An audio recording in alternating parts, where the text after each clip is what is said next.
Attention cadets, this is the Marshal speaking. You're probably thinking, who is this guy speaking? To properly introduce myself, I am John, founder of Ares Academy, and I want to do a few episodes myself.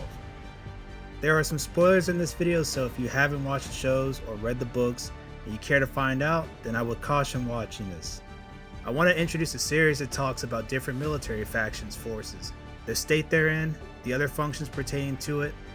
I know the SSD and Project Sword and Shield are taking a while, but these are big topics, and they take time to research. I want to first thank the talented Eurisha VA for narrating and becoming the voice of this channel. High praises from the Marshal. Next, I want to display a list of people who have contributed to the channel in upcoming videos. Thank you for helping the channel. Their names shall be etched in the annals of Ares Academy history.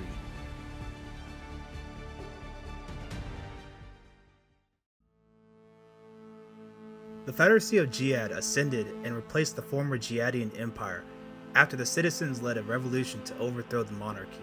In return, the Legion went rogue and a code was executed to eliminate the citizens of all the nations of the world. With the current situation, the Legion has the numbers advantage and can replenish their numbers at a higher rate than the world's military forces. This makes it more challenging to get more personnel to the front. Depending on which country you live in, some conscript their minorities and pretend a war is going well, and others would rather have volunteers implement, even some others conscript their citizens. Currently, the Federacy of Giad is waging a war of attrition to wear down the Legion's forces.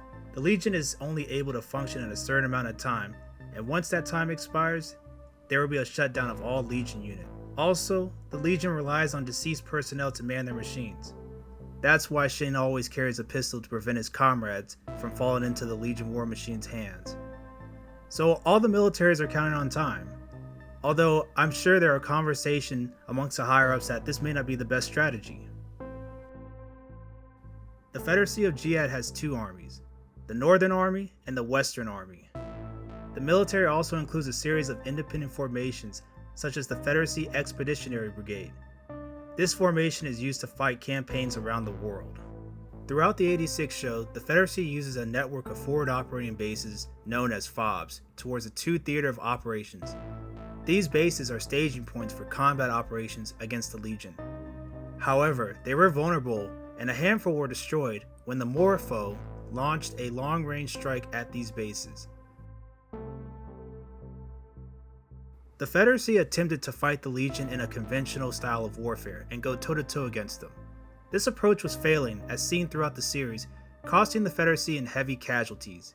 Federacy High Command was implementing a losing strategy and enforcing a ground combined arms doctrine. However, one officer named Greth Wenzel brought a valid point to command that the equipment they were using was slow and cumbersome, believing that they could use the technology from the Republic of San Magnolia and it could be useful in developing a hybrid model. How the Federacy was fighting the Legion was using a combination of the Vánagandr Octowalker, which can pack a punch against the Legion's smaller units, but not against the Low or another Walker Legion unit. The Vánagandr is a unit that spearheads an offensive, or is the tip of the spear when fighting the Legion. Due to it being cumbersome, it required a crew complement of 2 people, a gunner and a driver. As the main armament, it bore a 120mm or Mike gun. Secondary armaments include the 12.7mm heavy machine guns on its sides. However, another flaw was its sensors.